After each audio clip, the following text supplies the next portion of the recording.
Now we come to the second part of the first lecture, and in this lecture too I discuss the real nature of epistemology. The real nature of epistemology is the study of the origin, the nature and constitution of knowledge. In other words, what exactly makes up knowledge. Again, we consider what could be the criteria of truth and valid knowledge. Common sense is based on the belief that epistemology analyzes beliefs by using the proofs to reach the truth. In short, epistemology is concerned with the subject of knowledge, experience, intuition, reason, belief, truth, and proofs. Therefore, it is analytical in nature. We analyze all the above mentioned points in detail in order to find what exactly would lead to actual truth. Epistemology deals with concepts because man usually expresses his knowledge in belief, etc., in the form of concepts of language.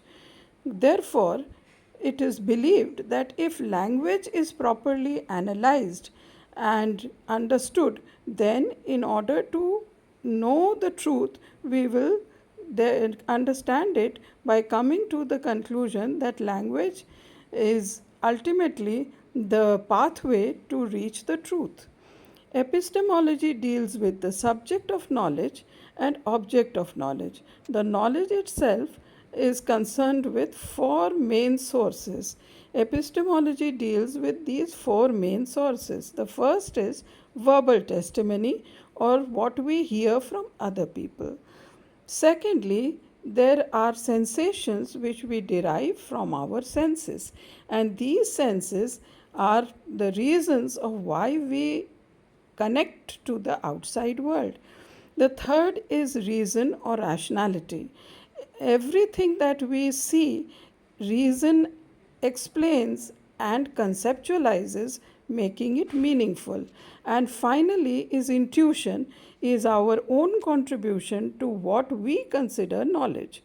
Therefore, we come to the final conclusion that epistemology is actually a search of valid knowledge and the criteria of that valid knowledge.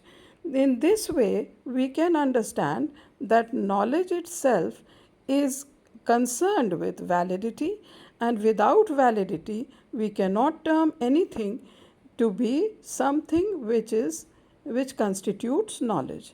So today I complete this topic, and tomorrow I shall begin a fresh topic.